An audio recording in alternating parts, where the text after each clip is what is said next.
Hello, everyone. We're going to give folks just a few minutes to join us before we get started. Thank you again. This is the Advocacy Day Training hosted by Human Rights for Kids for the Advocacy Day that we're holding tomorrow virtually. So we'll just give folks a couple of minutes to join us. Thank you again. And we're excited that you're with us today.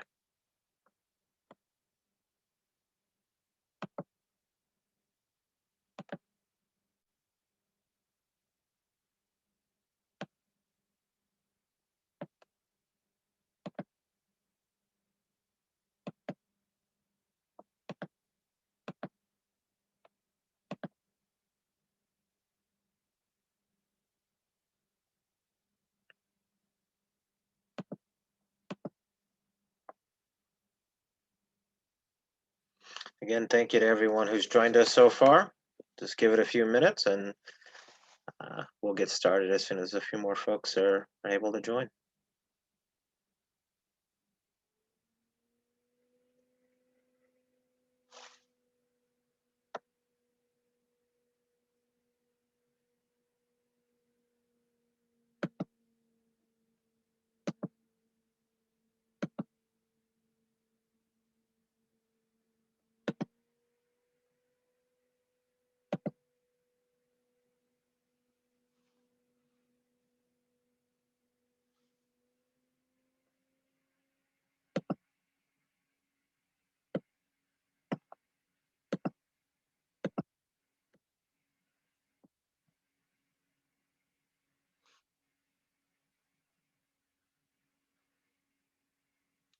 All right. I think we'll go ahead and get started here.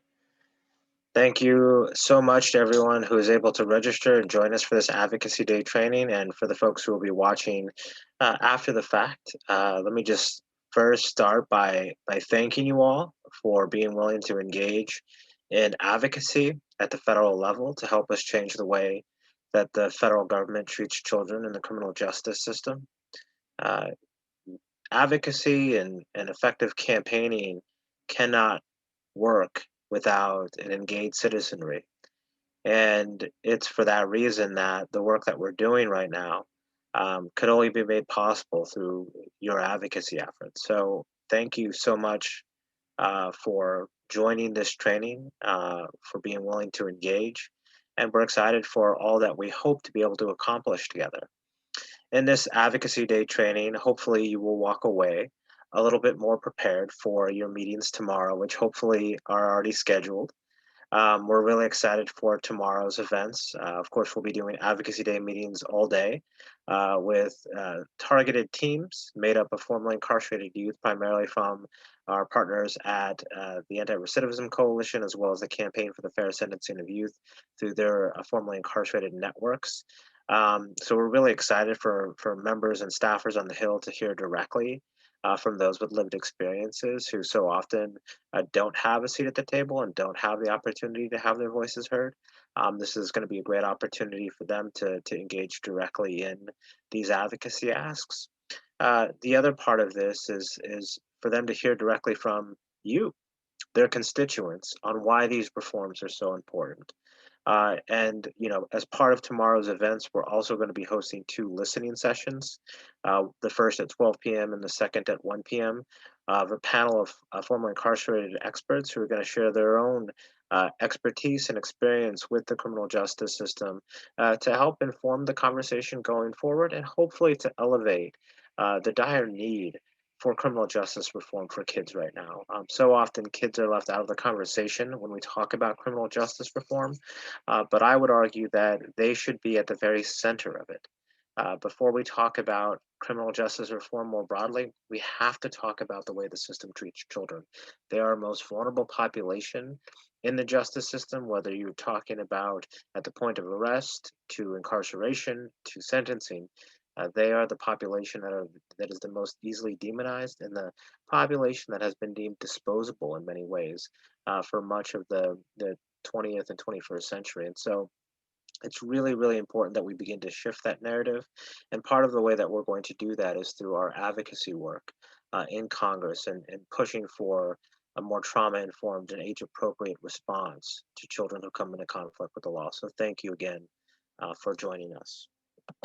I also want to shout out some of our partners, and we've got a lot of partners. Not all of their logos on here, so I apologize to everyone whose logo is not represented. But really, there's been, the old adage, "It takes a village," and that has certainly been the case through our advocacy coalition. We would not be able to do this work without our incredible partners. Those are folks like the Campaign for the Fair Sentencing of Youth, the Anti-Recidivism Coalition, the Rights for Girls, Human Rights Watch, the National Juvenile Justice Network, Coalition for Juvenile Justice, the National Juvenile Justice Delinquency and Prevention Coalition. Not listed on here are our good friends and partners at the National Association of Social Workers, along with R Street Institute, and so many more organizations. I would be remiss if I didn't mention the Coalition for Public Safety and the Justice Action Network, who we work very, very closely with, the good folks at Arnold Ventures, and many others that have been supportive of so much of the work that's gone on in the criminal justice reform space. We wouldn't be here without you all, and without this robust coalition of folks working together in a collaborative way to change the way the system treats children. So thank you to all of our partners who are spearheading a lot of the events tomorrow and that have just worked so hard and tirelessly in the trenches, often without much fanfare. So thank you all. So the first thing I wanted to talk about is why we need criminal justice reform for children, and this might be in some ways preaching to the choir for folks that are in the know and have decided to be engaged on Advocacy Day with us. You all probably have a great sense of why reform is needed, but for folks who might have heard about a particular case or a particular issue that you're passionate about but don't know the extent to which the criminal justice system is really broken when it comes to the treatment of our children, I wanted to kind of give a little bit of a backdrop for our work going on right now on the Hill, and why this effort is needed in this particular moment in time. A few years back, the Department of Justice, the Office of Juvenile Justice Delinquency and Prevention, released what was called a Child Exposed to Violence report. And what this report found was that over 90% of kids in secure detention facilities had been exposed to at least 5 traumatic episodes of violence in their communities. So, what this report really outlined was the fact that oftentimes the kids who come into contact with the justice system have been exposed to unimaginable traumas, unimaginable violence in their homes and their communities. But oftentimes, this violence and what happened in this child's life goes unaddressed and goes unmitigated by the justice system.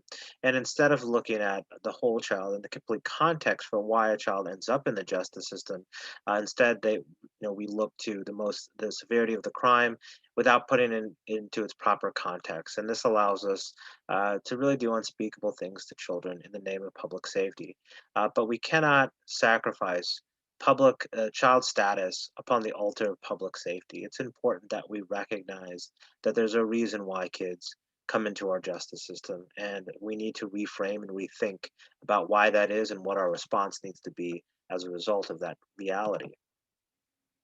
Similarly, one of the other things that research has demonstrated over and over again, in addition to just general exposure to violence, we also know that children have been exposed to severe amounts of what are termed adverse childhood experiences. And this can be anything from being a victim of physical, sexual, or emotional abuse to being a victim of neglect, of family violence, such as witnessing domestic violence on a regular, ongoing basis, living with somebody who has a substance abuse issue or has a mental health issue, or coming from a home where their parents were separated or they have an incarcerated loved one. These were the original, what were termed ACEs, that were measured by Kaiser Permanente and researchers looking into why it was that a particular segment of the population had ongoing health struggles. That research has been replicated over the past 20 years or so, and it's been transposed into all of these other areas, right? So it's looked at, kids who or people who become victims later in life. It's been looked at in the context of kids in the juvenile justice system as well. And those studies, as you might expect, demonstrate that, again, these kids are among the most vulnerable and the most victimized children in our society. So approximately, this was a study down in Florida, 90% of the kids in the DJS system, Department of Juvenile Services down in Florida, had experienced at least two adverse childhood experiences, with nearly a third of boys and almost half of girls experiencing five or more of those adverse childhood experiences that we talked about on the last slide. The deeper end that we go with kids in terms of the severity of the crime that they've engaged in or committed, the corresponding increase that we see in their ACEs score and their trauma exposure. So, for example, when we looked at kids specifically who were sentenced to life without parole, 80% of them witnessed violence in their homes and communities on a regular and ongoing basis.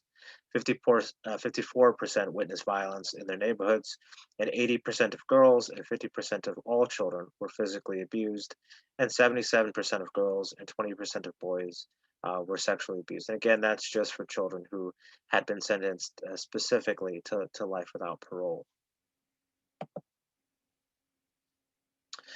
So, what does this all mean? So, in the context of criminal justice reform, in the context of looking at children and the importance of child status, it's important that trauma and child status become the driving determinations of how we hold youth accountable when they come into conflict with the law, right? We know that children's brains aren't fully developed. The prefrontal cortex, which is the part of the brain that's responsible for decision making, executive functioning, it's what allows us to use judgment more effectively, most of us as adults anyway, isn't developed in children. So children end up using a more primitive part of their brain called the amygdala to make decisions. And this results oftentimes in irrational decision making processes that allow children to do really, really dumb things, right? So when we take the underdeveloped brain and we couple that with severe amounts of trauma that children have experienced, oftentimes who come into conflict with the law, it's really a recipe for disaster. And yet, our criminal justice system rarely recognizes this connection between trauma and delinquency and crime, and does very little to actually mitigate that, particularly when we talk about kids who are quote unquote deep end. These are kids who have committed more serious sorts of crimes where they're now looking at the prospect of being prosecuted in the adult criminal justice system given the severity of the crime. Now, the reality is this child status and this trauma that kids have coming into the system has been recognized for many, many decades now by just about every other nation in the world. Um, you know, Back in 1989, the United Nations adopted what was known as the Convention on the Rights of the Child. And this document really spelled out a number of protections that were supposed to be in place when children engage in delinquent or criminal conduct. There's also another document called the International Covenant on Civil and Political Rights, which again is a document that is designed to protect the basic human rights of children who engage in delinquent or criminal conduct, based on this recognition that children are different from adults. Their brains aren't fully developed, and that oftentimes trauma is the driving force behind why they end up in the system to begin with, and that there needed to be these human rights protections to shield children from easy demonization and the infliction of state sanctioned violence in the forms of extreme punishments or excessive punishments on children, given everything that we know about them. So, of course, this is sort of the direction that the world began to go in 1989 when the CRC was adopted. Unfortunately, the United States moved in the opposite direction. In the 1980s and early 1990s, states began to pass laws making it easier to transfer and try children as adults. This was compounded by the now debunked super predator theory that had come about by a group of criminologists who had theorized that there was a new group of super predator children who were coming of age who were more violent and less remorseful than ever before. These children were characterized as being godless, jobless, and fatherless monsters. It was said that the problem of the juvenile super predator would be felt most by quote unquote black inner city neighborhoods, and that unless policymakers acted now, they would not be able to stem the flow of bloodshed that would result because of these super predators.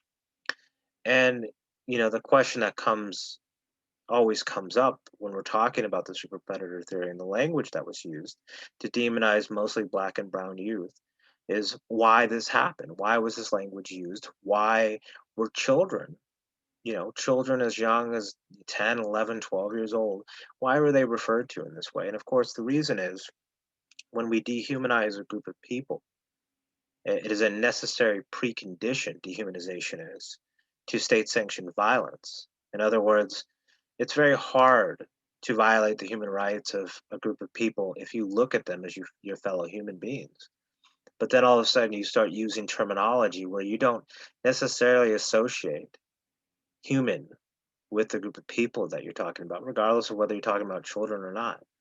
If you refer to them as vermin or scum or godless, jobless, fatherless monsters, it becomes very easy to do unspeakable things to them. And we've seen this throughout human history. Whenever we're talking about mass atrocities or genocide or other human rights violations that happen on a massive scale, it's always precipitated by the precondition of dehumanization. And the super predator theory was an example of that, right? And so then we fast forward to the ramifications of the super predator theory, all these states passing these laws, making it easier to try children as adults. In a 3 year span between 1993 and 1997, we see, 1994 and 1997, we see a doubling in the number of children who are housed in adult jails and prisons. But by the year 2010, children as young as 10 years old can be prosecuted as adults. Today, we see 76,000 children prosecuted in the adult criminal justice system approximately every year. And again, all of these being prohibitions under these basic human rights norms of the Convention on the Rights of the Child and the ICCPR. In 2018, the Inter-American Commission on Human Rights released a scathing report based on the United States' treatment of children in the justice system. And as you can see in one of the concluding statements from that commission, it said that the Human Rights Committee, and this is the UN Human Rights Committee that they're referring to, in its observation on the US's compliance with the ICCPR, the United States does not limit its treatment of children as adults to exceptional circumstances. The Commission observes that the ambiguity of this reservation has been converted into an expansive gap in juvenile justice systems across the US, resulting in the violation of children's human rights on federal, state, and local levels. This was significant because it was one of the very first reports that highlighted this extensive problem in the United States when it came to not being in compliance with these basic human rights norms, and the U.S. government essentially trying to skirt the fact that they weren't a treaty party to the CRC, which, by the way, we're the only nation state in the entire world that has not ratified the CRC. Uh, pick up a globe, spin it, pick a country. Iran, Pakistan, China, every other country in the world has ratified the CRC except the United States. Um, and that has made it socially acceptable, or at least has not prohibited states from doing some of these unspeakable human rights violations to children in our justice system. Again, in the name of public safety, instead of focusing where we should, which is the trauma that has led children to the justice system to begin with, as well as the fact that we're dealing with children who need to be treated differently than adults. So in 2020, last year, on the heels of the 2018 report, Human Rights for Kids did a massive overview and examination of all 50 states and the District of Columbia to see how U.S. laws at the state level were in compliance or not in compliance, as it were, with these basic human rights protections. So we outlined in our state ratings report these 12 different categories, all informed by the CRC and ICCPR, of basic protections that needed to be in place to ensure that children's human rights were being protected. And these included things like making sure that a child has the opportunity to consult with legal counsel at the point of arrest and before they waive the Miranda rights, allowing judges to deviate from mandatory minimum sentences, banning the use of life and de facto life without parole sentences for children, eliminating the felony murder rule, establishing a minimum age of criminal culpability for children to at least 10 years of age, making sure that the juvenile court system is accessible to all children under the age of 18, um, placing strict requirements on when and how a child if they are to be prosecuted as adults, how that can actually happen, banning solitary confinement, prohibiting the incarceration of children in adult jails and prisons, and then making sure that there's an opportunity for formerly incarcerated youth to have their voting rights restored and for them to be removed from lengthy post-release supervision. These were the 12 basic categories that we were looking at to ensure that, again, we were treating children like children in the justice system. Unfortunately, what we found was that the vast majority of the country was not in compliance with these basic human rights protections, and that 42 states, in fact, had had made no to little effort to protect the human rights of children in the justice system, echoing the findings of the Inter-American Commission on Human Rights and other human rights bodies that have examined the U.S.'s treatment of children in the justice system.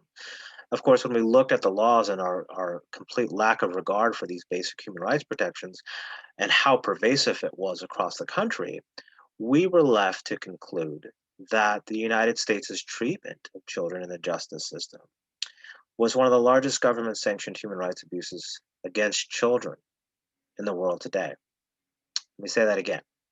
Our treatment of children in the criminal justice system is one of the largest government sanctioned human rights abuses against children in the world today.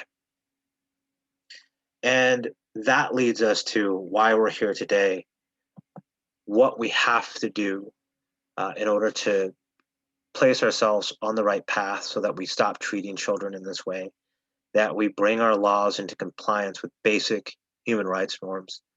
And what's at stake is so important because we're talking about our youth and we're talking about the most vulnerable youth in our country.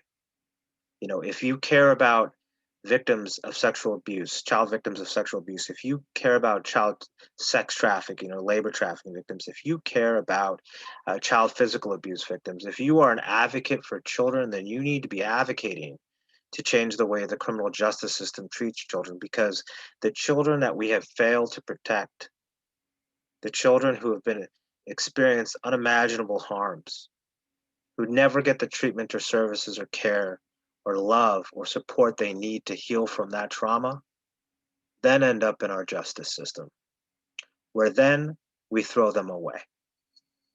There is perhaps nothing more cruel, nothing more inhumane, nothing more wrong than what we've done to children in our criminal justice system. And it's very important that we stop this practice and that we change the way that we treat them so that we treat children like children. As I mentioned earlier, we're talking about roughly 76,000 children every single year. And when we're talking about prosecuting children as adults, what we're talking about is eliminating every distinction between a child and adult status. That means when a child's been certified as an adult or direct filed as an adult, that means they're going to face the exact same mandatory minimum sentences as an adult would. They're not going to have any of the protections of the juvenile court system. They will, for all intents and purposes, be deemed an adult. And of course, we know from the data that the children that this falls the most harshly on are Black and brown children. Roughly 60% of those 76,000 children who are prosecuted as adults every year are Black. When we look at Black and brown children in total, they're about 83% of the entire population, right? So we know that racial disparities are a key feature of our system as it relates to how we treat children. Why we're here today and what we'll be doing tomorrow is advocating for comprehensive bipartisan reform in Congress to treat children like children. There are a number of bills that Human Rights for Kids and our allies, who I mentioned earlier, have been working on, where we've helped to create and craft policy changes that would alter how the system engages and treats children who come into conflict with the law, that we also hope will be an inspiration for state policymakers and how they respond to youth delinquency and crime. So I'm going to go a little bit out of order. There's a couple of bills that we'll be advocating for tomorrow, both in the House and Senate. I'm going to start with the Senate side since that is the probably the simplest out of all of the package in the House. So back about a month ago or so, the Senate Judiciary Committee passed Senate Bill 1014, the First Step Implementation Act. This is a bill that has many of the provisions that were left out of the original Sentencing Reform and Corrections Act that had been introduced by Senator Grassley and Senator Durbin way back in 2015. One of the provisions within this new bill that was just introduced is a carryover from that long effort from so long ago, and that is Section 201. Section 201 is a provision that will end life without parole sentences and de facto life without parole sentences for children by ensuring that every child who is sentenced to a lengthy prison term of 20 years or longer has the opportunity, after they've served that 20 years, to petition a judge for release. Now, the judge in these particular instances will consider a number of factors, including the child's growth and maturation and rehabilitation, recommendations from the Bureau of Prisons, as well as the U.S. Attorney's Office, and hear statements from victims or any victim family members who may have been involved in the case as well. So it's a provision that very much balances out all of the different um, interests and stakeholders in the justice system, but really is meant to ensure that we don't sentence children to die in the federal system, that every child, no matter what they do, has the opportunity to demonstrate later in life that they're more than the worst thing that they've ever done.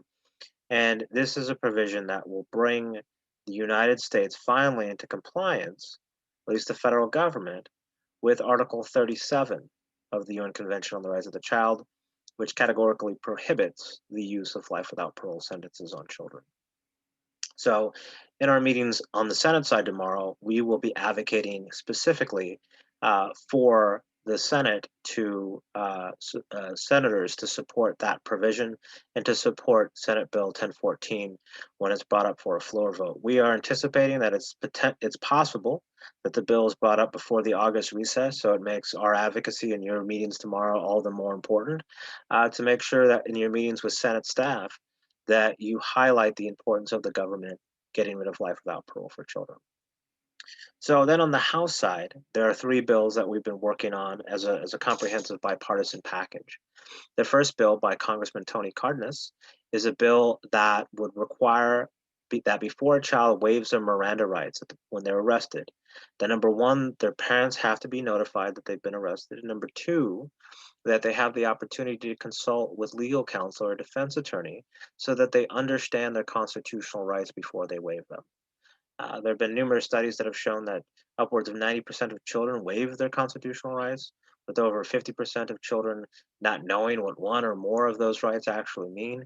So, to ensure that children don't falsely confess to crimes they didn't commit, to ensure that the integrity of the law enforcement investigative process is intact, it's absolutely critical that we ensure that children have their constitutional rights, due process rights, protected once they come into the system at first contact with law enforcement. And that's what Congressman Cardenas's bill will ensure happens.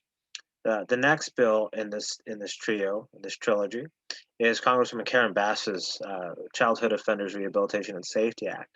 This bill does a number of things. The first thing that it does is it will create a minimum age for the first time for a child to come into to be arrested and to come into the juvenile justice system.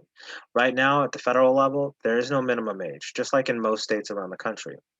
What this means from a practical standpoint is that a child as young as, let's say, 4, 5, or 6 years old can be arrested and prosecuted for a number of different crimes, right? So I'm sure folks, maybe not, but some folks have probably seen videos from Florida, usually, of these little babies, these kindergartners and first graders, 5 and 6 year olds, being led away from their schools in handcuffs and being prosecuted, being adjudicated delinquent for throwing a temper tantrum because they threw a book or they hit their teacher or something. We have gotten so out of control with the criminal justice system in this country that we arrest 5 year olds. Think about that. We arrest 5 year olds. It's one of the worst human rights violations that happens in the United States against children. And it happens because we're not in compliance with these treaties and because we haven't set a minimum age. So, Congresswoman Bass's bill, for the first time in U.S. history, will set a minimum age of at least 12 for a child to be arrested and adjudicated delinquent. What we're trying to do is remove elementary school children from the justice system entirely. When behavioral issues arise, as they probably will, uh, What that means is that needs to be a child welfare response in place, so that children and their families are met with treatment and services and provided with a more of a public health response rather than a criminal justice response. So we want to make sure that children in our juvenile system are between the ages of 12 and 17 years of age. The other thing that her bill will do is ensure that we raise the minimum age for trying a child as an adult in the first place. Right now, children as young as 13 years old can be prosecuted in the adult criminal justice system. That's essentially a seventh grader. What we're trying to do with Congresswoman Bass's bill is raise that to 16, so that a child who is 16 or 17, under appropriate circumstances, can be certified to be tried as an adult. But for children under the age of 16, they will be kept in the juvenile justice system. Her bill will also ensure that no child is ever placed in an adult jail or prison again. So all children under the age of 18 must be kept in juvenile facilities at least until they turn 18 before they're transferred to an adult jail or prison. It will also ban the use of the felony murder rule.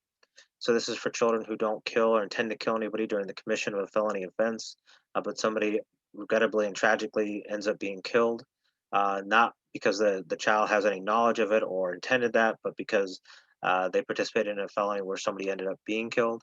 It will ensure that instead of being charged with first degree murder, that child will be charged with the underlying felony for which they agreed to participate in, whether that was a robbery gone bad or burglary, whatever it might have been. It will also require tracking, her bill will, of data for kids who come into the system.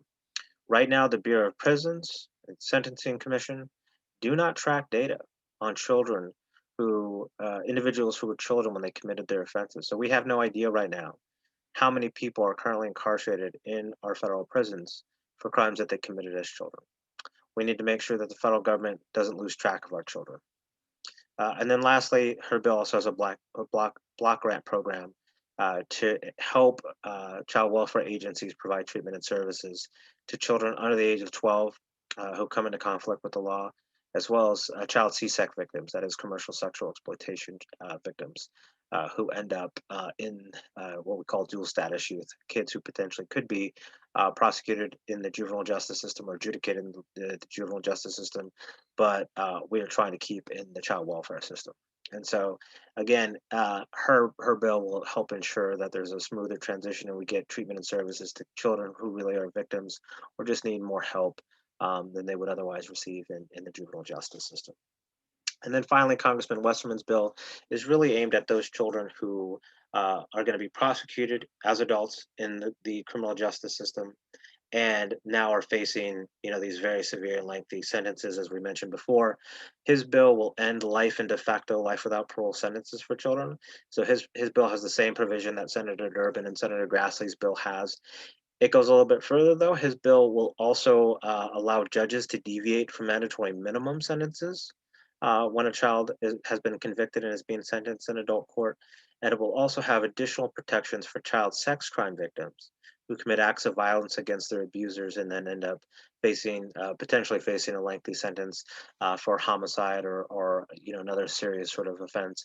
This provision is really aimed at, it's called Sarah's Law. It's aimed at helping to protect these child sex crime victims like Sarah Cruzan and Centoya Brown and Alexis Martin, other people that folks probably have heard of, who ended up getting these lengthy sentences because they killed their sex traffickers. And so we want to make sure that what happened to these girls doesn't happen to any other child in a similar situation again, by giving judges complete flexibility to deviate from any mandatory minimum or suspend any sentence that they would otherwise be required to impose. So in a nutshell, as you can see, it's a lot of there's a lot of provisions in here.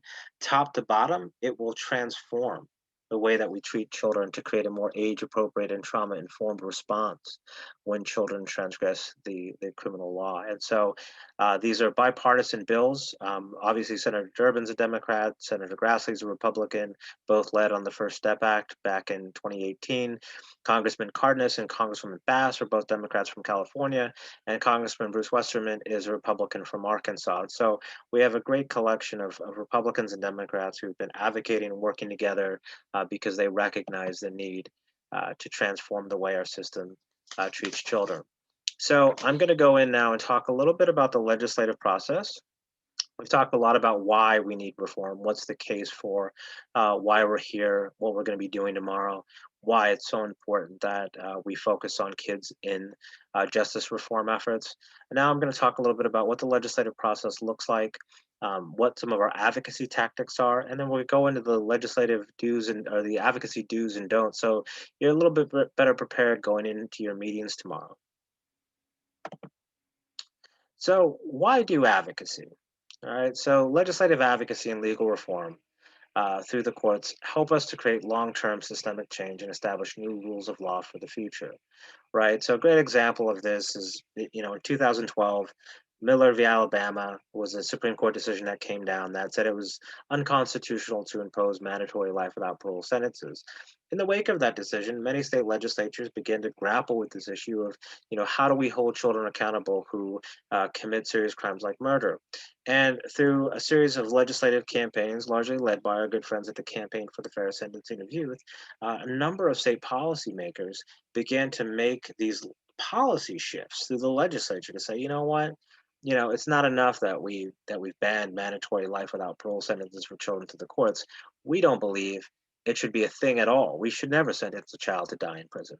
And so a number of states took up legislation banning these sorts of sentences and bringing their states into compliance with Article 37 of the CRC. And so today, we have 25 states and DC that have completely banned life without parole sentences, including a number of those states that have also banned de facto life without parole sentences from being imposed upon children. And so there's this dynamic, this simpatico that exists between legislative advocacy that's happening in the legislatures and then the advocacy that's happening in the courts that's helping to sort of push the law along. And both, work in tandem and are inextricably linked to our overall progress as a nation. So it's a really important component of how we bring about long-lasting and systemic change. We can't have one oftentimes without the other because the courts are oftentimes a reflection of where we're at as a society. And so it's really important that we get policymakers to also embrace these large-scale changes. So, what does the advocacy process look like? And for some folks that are paying attention, uh, you know, this might be, water under the bridge. You might be all pros at this, but for some folks, you might not. You might be coming to this space for the first time, never been in advocacy meetings, and that's okay. That's the great thing about our democracy is that it allows everyone to participate and to have their voices heard. And that's the great thing about living in a free and democratic country like the United States is that it gives us this opportunity to petition our government for redress and to say, listen, things aren't working and we need to change. And that's what we're doing. It's democracy in action. And so when we start talk about the advocacy process, what we're really talking about at the very beginning is identifying a problem or gap. Right. And so the very first part of this presentation, the first half hour, we spent a lot of time talking about the different human rights violations that are happening against children in the U.S. justice system, right? So that's our gap. That's our problem. We have these myriad of human rights abuses that are happening that have resulted in all sorts of atrocities and tragic outcomes for our most vulnerable youth, right? So we know what the issue is. Then the question becomes, well, what do we do about it, right? And so we've already gone through this process as well. We've drafted uh, not just human rights for kids, our partners, those with lived experiences, those who've been in the system, the loved ones who've had family members go through the system, have helped to put together a package of reforms that would address all of those violations that we've talked about before, right? Closing off the on ramp to these human rights abuses, both at the back end, so addressing retroactively people who've already been sentenced to life without parole, to closing off at the front end by saying, you know what, we're going to get elementary school kids out of the system entirely. We're going to look at their trauma through a child welfare lens and get them treatment and services instead of criminalizing them for being hungry or for throwing a temper tantrum or whatever the case may be. We're also going to say that we're no longer going to allow really young children, 13, 14, 15-year-old teenagers, to be prosecuted as an adult. No, we're going to keep those kids in our juvenile justice system to focus again on treatment, services, and rehabilitation. And when we do make the determination that we're going to have to try a 16 or 17-year-old in the adult system for a more serious crime, we're going to make sure that instead of sentencing them like they're an adult, we're going to sentence them like a child. We're going to recognize that they have this child status and that this trauma has been an animating feature for why they became system involved to begin with. We're going to unshackle the hands of judges, allow them to craft trauma-informed age-appropriate accountability measures. We're going to take extreme punishments off the table and give judges and decision makers the ability to treat them like children. So that's what we have here with the package of bills that we were talking about in the bill that's pending over on the Senate. Then once you have this idea of what we want to get accomplished, then we find champions, and that's what we've already done too, right? So we've found our champions and Congresswoman Batts and Congressman Cardenas and Congressman Westerman and Senators Durbin and Grassley. So these are our champions that we've elevated and lifted up, and they are working hard to get these bills passed. And then we're also still in this phase, though, where now we're engaging in direct advocacy. We're trying to make the case for reform. We're trying to get co-sponsors for our bills. When the bill in the Senate is taken up, we want to make sure that every senator votes in support of it, and they also specifically speak out in support of Section 201 dealing with ending life without parole sentences for children to make sure that they know how important this provision is. And then the last part of the advocacy process is the actual implementation side, right? So this is the continuum of engagement. Once a bill becomes a law, then the hard part really kicks in, which is making sure that it's implemented effectively. And that's where we're talking about training for judges, getting pro bono attorneys to represent folks. There's a lot that goes into implementation. We won't spend too much time talking about it, but right now we're also in a critical phase, right? Which is before we can get to implementation, we've actually got to get a bill passed. So that's where we're at right now, is making the case to members of Congress for why they should support reform and make it a priority in this legislative cycle. People make policy. So at the end of the day, policymakers listen to their constituents. They listen to people with expertise in the issue areas. And so it's really important that you make your voice heard, because your policymakers want to hear from you. They want to know what you think about this. They want to know that this is a big deal to you, right? And oftentimes your voice is a very powerful one, because you don't come at it from a powerful standpoint, or a standpoint of advocating for wealth creation or anything like that. You're advocating because this is the morally right thing to do. From the standpoint of being a member of the human species and caring about children, this is the right thing to do, and you want to make sure that they do the right thing by supporting these policy reforms. So a little bit about the legislative process. When bills first come up, they're introduced, they're read on the House floor. Then they're assigned to a committee, and that committee sometimes will send them to a subcommittee, and then they'll have a hearing sometimes in the subcommittee, or the full committee. Process can vary from state to state and in the Congress as well. A few weeks ago, I mentioned the committee hearing that we had over in the Senate Judiciary Committee on the First Step Implementation Act. Chairman Durbin called a hearing. There was debate. Amendments were offered. Amendments were adopted. Some amendments were shot down. There was rigorous debate. The committee eventually voted 13-9 to move that bill out to the Senate floor, and now it's awaiting a full floor vote for the rest of the committee. A similar process very well may play out with this House package of reforms over on the House side. Oftentimes, what we see in the Congress in particular is that because it can be tricky to get individual bills to move. Oftentimes, different provisions of bills are attached as riders to other bills that are moving.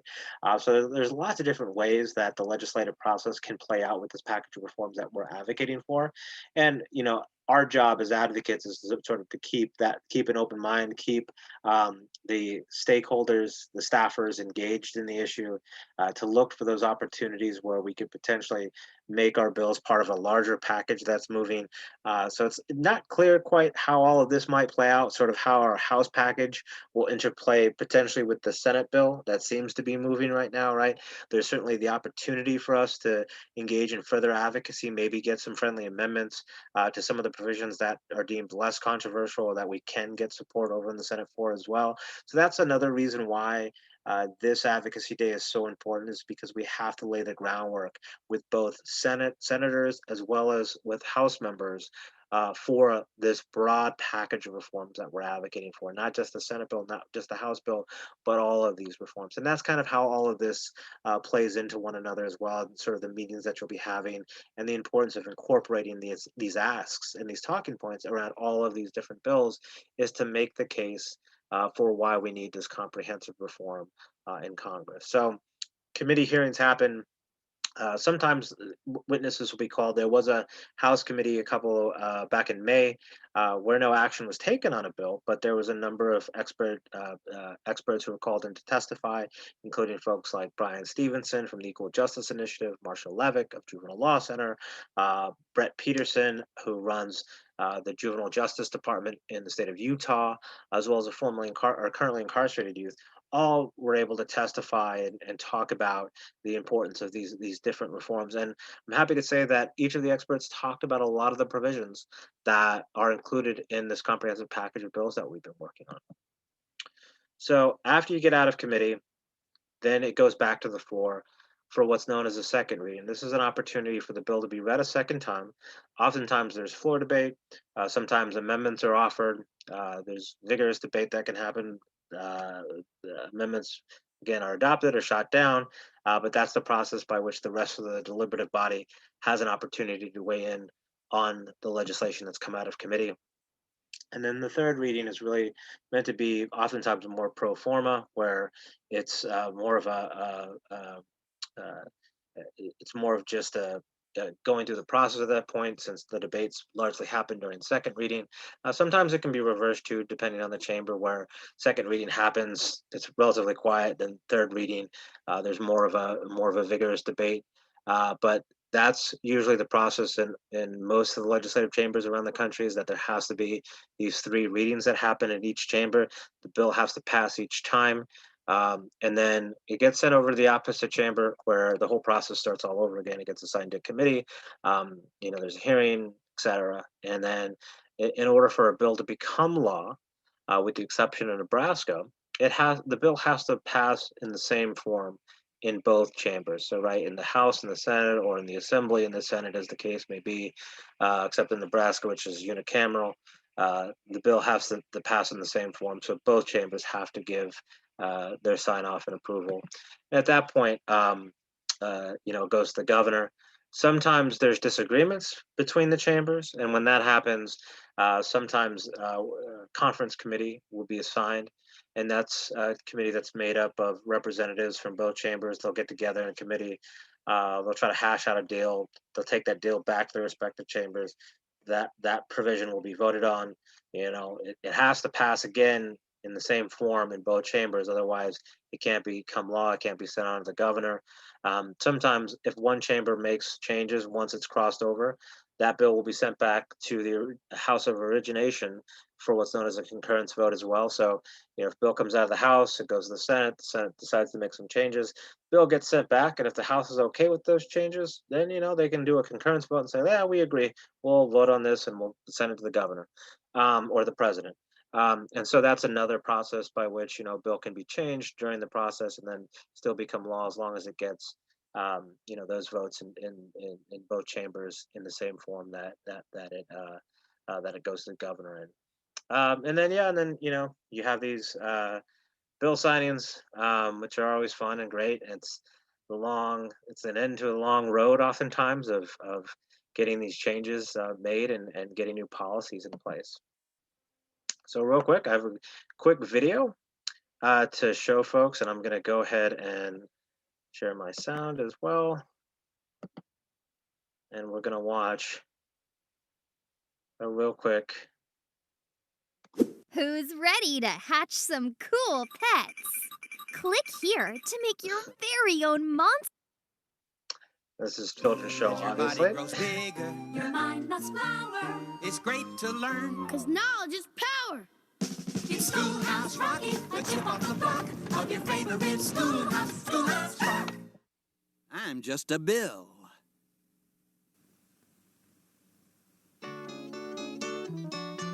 Whew, you sure gotta climb a lot of steps to get to this Capitol building here in Washington. Well, I wonder who that sad little scrap of paper is.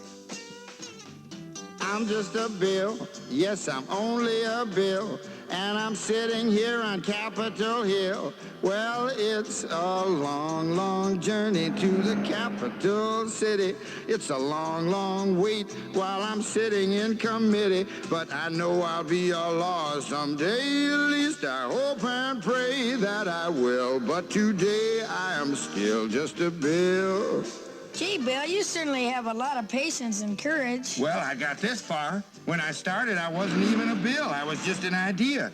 Some folks back home decided they wanted a law passed, so they called their local congressman, and he said, "You're right, there ought to be a law." Then he sat down and wrote me out and introduced me to Congress, and I became a bill. And I'll remain a bill until they decide to make me a law. I'm just a bill. Yes, I'm only a bill. And I got as far as Capitol Hill. Well, now I'm stuck in committee, and I'll sit here and wait while a few key congressmen discuss and debate whether they should let me be a law. I hope and pray that they will. But today I am still just a bill.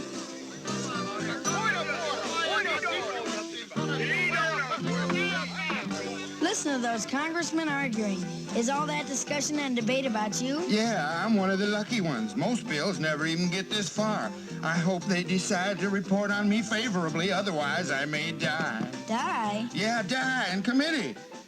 Oh, but it looks like I'm gonna live. Now I go to the House of Representatives and they vote on me. If they vote yes, what happens? Then I go to the Senate and the whole thing starts all over again. Oh, no. Oh, yes. I'm just a bill. Yes, I'm only a bill. And if they vote for me on Capitol Hill, well, then I'm off to the White House where I'll wait in a line with a lot of other bills for the president to sign. And if he signs me, then I'll be a law. I hope and pray that he will. But today I am still just a bill.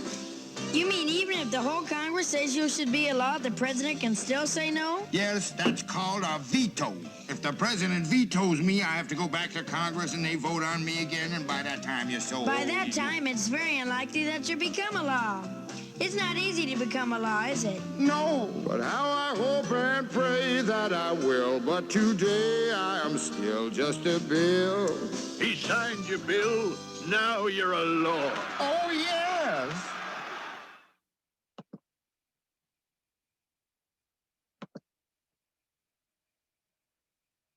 All right. So as you can see, uh, Little Schoolhouse Rock gives a little bit more context for the work that we're doing in a much more condensed and hopefully easily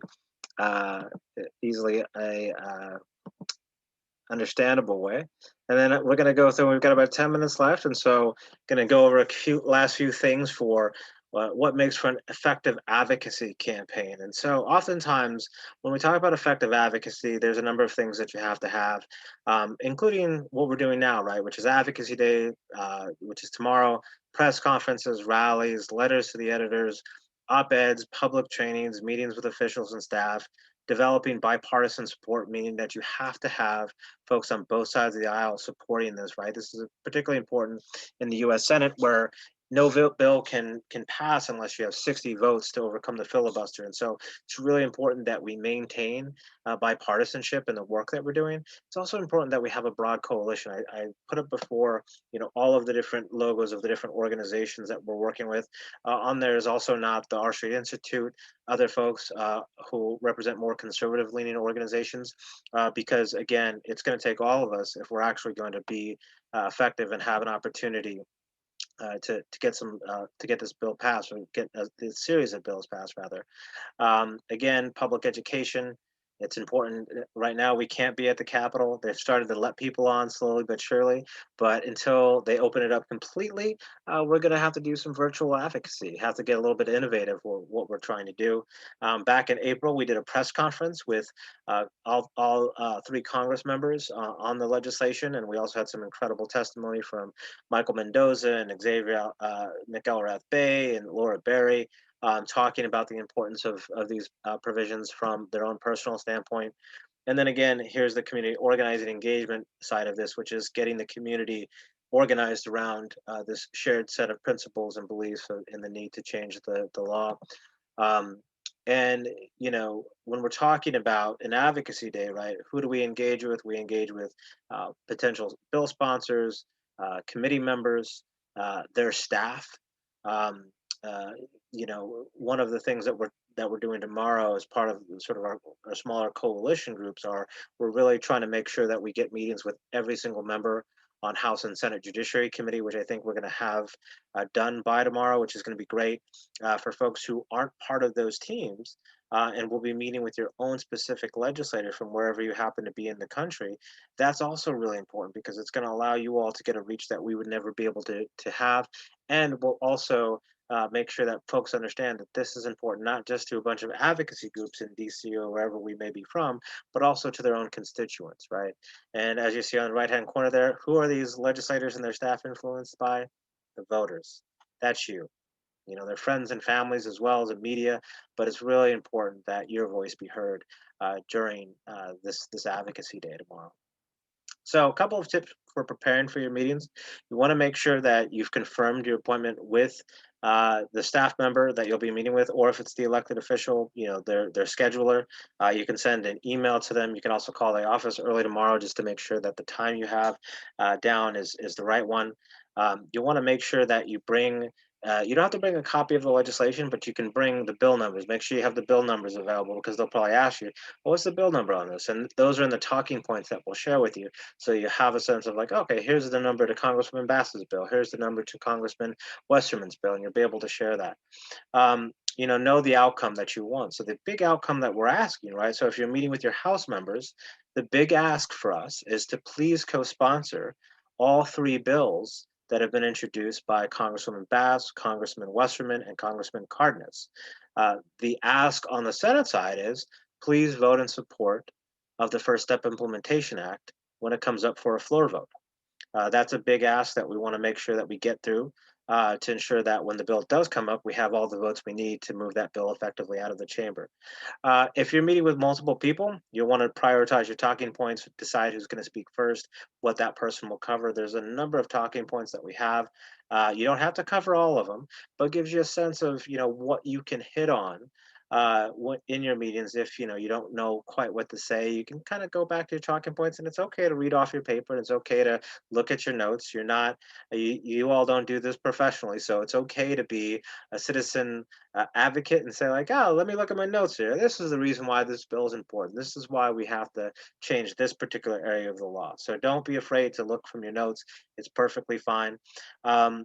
Also, start with common ground. There may be folks, the people might be honest with you, be like, my boss does not support X, Y, or Z. That's okay, right? That's part of the democratic process. We need to find out what people do support, and we start and we build a bridge from there, right? And then after your meeting, you always want to follow up with an email and say, hey, thank you so much for taking the time. Here are those materials that I mentioned. We'll go over some of that in just a minute, but it's like op-eds, some talking points that they might be interested in seeing. And then also you can always connect them with one of the advocates that are in regular touch with other staffers and are working regularly on this. And that can include myself or Michael or Arik or a number of other folks that we'll talk about. So what to bring? You want to make sure you have your talking points, and you can have those pulled up on your computer screen, or you can print them out so that you're ready to go. Legislator issue brief will also have that to share as a follow-up item, so that folks have a better sense of like what all these bills do and why they're important, as well as different media pieces that have been publicized in the last few weeks around these different issues. And so we'll talk about that in just a second. Matter of fact, I'll kind of pull a couple of those up right now so you guys get a sense of what you will be looking at when they do come up. So the op-eds that I mentioned, there's a few of them. This one is from Vincent Sutherland, our good friends at the Campaign for the Fair Sentencing of Youth. Did a lot of work to help get this place, but this is it's entitled "Black and Brown Children Are Not Super Predators, Should Not Be Spend Their Life in Prison." It's an advocacy specifically around ending juvenile life without parole. We'll have a paper copy of this for folks to use and leave behind materials. Similarly, there's another provision that Senator Alan Simpson, another op-ed that Senator Alan Simpson published a few years ago, called "Congress Should Ban Life Without Parole Sentences for Children." For those that don't know, Senator Alan Simpson is a Republican senator from Wyoming, retired Republican senator, served in leadership with Bob Dole back in the 90s. And then this article that focuses in on the bipartisan effort. This is from the Arkansas Democrat Gazette. It's the largest, most conservative newspaper in Arkansas, highlighting this trilogy of bills with a particular focus on Congressman Westerman's efforts to reform the way that the system treats children. So, just kind of a big picture overview of some of the different provisions that you will have at your disposal when we as follow-up materials. And then, I'm sorry, I lost my place here. Usually this comes right back up, but I have to jump through real quick. I guess that's what happens when you jump out of your slideshow. Oh no, I don't want to go back to Schoolhouse Rock. Apologies for the delay.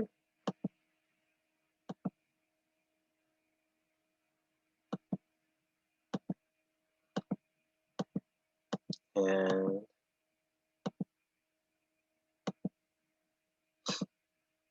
okay, advocacy do's and advocacy don'ts. We're getting close to the end here, but hopefully everyone will have already made an appointment. If you haven't made an appointment yet, that's okay. You can still advocate even if it's not for tomorrow. As a matter of fact, I would encourage you all to do that so that you still have that opportunity to reach out to your member of Congress, because even if it doesn't happen on Advocacy Day, it doesn't hurt to be able to still have that meeting and to advocate for these bills that you feel passionately about. Um, you know, your meetings now are a little bit different. Back in the day, I would have told folks make sure you wear a shirt and tie. Now you can kind of dress like I am. You don't want to be business casual. You don't want to look too crazy. Make sure that your background is okay. You don't want anything crazy going on back there. You can also put up a screen blocker so it's just like it's blurry behind you and it's just you they can see. But just be mindful of that in the digital age, and make sure that your background is professional. Be punctual. So you want to make sure you're on time to your meetings. Especially now, there's not really an excuse. You can't say, "Oh, I was in traffic. That's why I'm late." So make sure you're on time. Make sure you introduce yourself. Stick to the subject. Don't talk about other areas, particularly areas that might be more controversial. That you might not agree with the staffer or their office on. Be honest. Don't lie. It's okay to say you don't know something. We live in an age, I know, where a lot of it's hard to do oftentimes, but it's okay to say, like, I don't know what that is. I'll get the answer for you, or I'll connect you with somebody who can get the answer. And if there's questions that come up, you can always refer them back to myself, Michael, or Eric, or Crystal at the campaign, and we can follow up and answer any questions that they might have. Know their background. It's always good to do a little bit of research before you go in to meet with somebody. You might find out, maybe they're Catholic, and it's like, oh wow, the Pope has spoken out quite a bit on ending juvenile life without parole, for example, right? Or you could talk about the Catholic Church's position on criminal justice reform, which has been really great. Same thing with a number of other Christian denominations, but again, and denominations more broadly, even outside of Christianity. But again, it's that's something that you would learn doing some background research on the legislator that you're meeting with. Know the name of the bill number, so you can speak directly to it. Have your talking points ready to go. Know what you want to say. Have your elevator pitch. These meetings can last anywhere between 15 to 30 minutes, depending on how comfortable you feel talking about it. Also, if you have a story, if you have a personal story or anecdote, right? Maybe you're a missionary, and maybe you went and did outreach to kids in juvenile detention facilities in Utah, let's say, and that's why you want to be engaged in this campaign. That's a powerful story to share. So I definitely would encourage folks to the extent that you're comfortable, share those things that give you that personal connection, right? Even if you haven't experienced something personally yourself, your experience in the world and how you've come to this issue is a very powerful testimony in and of itself. Don't be afraid to use that in making a case for why you feel so passionately about this issue and why your legislator should support it as well. Offer to be a resource to the staffer. Um, Again, remember to be nice and tolerant and respectful of the views of everybody, even if folks don't agree with you, right? That's the other thing. You never know sometimes. There's been lots of examples where people have come out in opposition to a particular bill or provision in a bill, and then years later, the next year, they change their mind, right? That's the great thing about a democracy and democracy in action is that this is the point, right? It's dialogue, it's conversation, it's the exchange of ideas, and trying to carry the day by convincing the person who might be opposed to you to see things in another light or through another perspective. And that's what these advocacy days can really do is it can lay that foundation for creating the space to win hearts and minds. And that's really what this is about. And it's about you being a part of the process, being a part of the effort to change the way that we treat children in the justice system forever. And there's no amount of money that can buy that effort. There's no amount of money that can buy you being a part of this. And so really embrace it, enjoy it. Don't feel intimidated. Don't feel intimidated at all. Remember, this person works for you. Your Congress member, their staff, they work for you, and they're there to serve you. And that includes sitting down and hearing your views on this issue in particular. Advocacy don'ts. Again, it's kind of like the golden rule. Don't be angry and hostile. Don't threaten anybody. Don't be disrespectful or lecture. And don't take rejection personally. Sometimes we disagree. And sometimes that's really hard. I'll tell you, I get really upset sometimes when people, I walk out of me and somebody doesn't agree with, what we're trying to do. Um, but I always have to remember, I've seen it more times than I can count, people changing their position and changing their mind. And you've got to give people the grace and the humility to change their mind on issues. After all, how many of us have thought wrongly about an issue or felt like we were wrong on an issue? And then over time and with maturation, we changed our position. We're like, you know what? I used to see it this way. I see it this way now. Right. So we got to extend that same sort of grace to people. Everyone's growing and we're all on this journey together. Um, and again, be honest. Don't be afraid to admit when you don't know something. You can circle back with the staffer afterwards. Follow up. One of the things that we want you to do in these follow up meetings is to make sure you send an email over to us to let us know how the meetings went, if there is follow up that's needed, and who was the office and staffer that you met with that you think we need to do a little bit more follow up with, and so just make sure you're in touch with us about that. Remember, politics is all about relationships. That's all it is. It's about building relationships, maintaining relationships, working well with one another, even when they don't always agree with us. So it's really, really important for our democracy to be healthy and functioning. And this is a part of it. So thank you for being a part of our democracy. Other ways that you can be engaged. So I do want to highlight real quickly this incredible campaign from our friends at Represent Justice who put this together. I think you've seen some emails about it. If you haven't, shoot me an email and I will make sure that you get access to this tool. But you can also go to Represent Justice website. It's representjustice.org, and they should have a link on their website for you to take action to tell your senator to end juvenile life without parole. It's a really, really great tool. You'll see sort of a coalition of organizations, a lot of folks I mentioned earlier.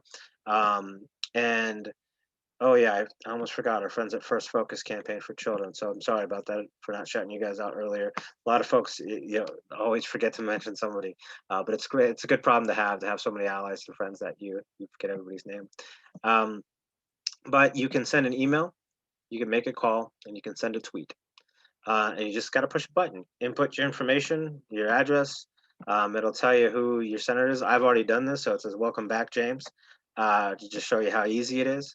And it's like, yeah, I'm a resident of your state, and it'll input that automatically for you. And I'm writing to express my support for bipartisan First Step Implementation Act. Children are different from adults and must be treated differently when they are sentenced. It is imperative the federal government end the practice of sentencing children to die in prison. So it's a great little message, short, sweet, and to the point. You just click the button, send the email, and that will go personally from your email to your senators. And again, it's a great way to be engaged in the process and to do a follow up after your meeting and to make sure you continue to be engaged. Also share that tool with your friends and family. Make sure it's not just you, but your friends and family, everyone in your network does the same. There's a great social media toolkit that our friends at Represent Justice also have that you can use to that you can also use to share on your social media sites. So we talked about a lot of this. Let's see here. Follow up. Um, the other things that you can do is, let me see if I can play from this slide here.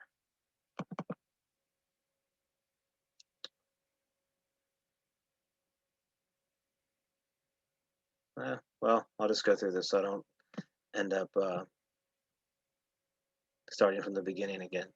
Um, Other ways to advocate for change: letters to the editor, simple way to do it. You can write to your local newspaper, quick piece talking about the importance of changing the way that the criminal justice system treats children.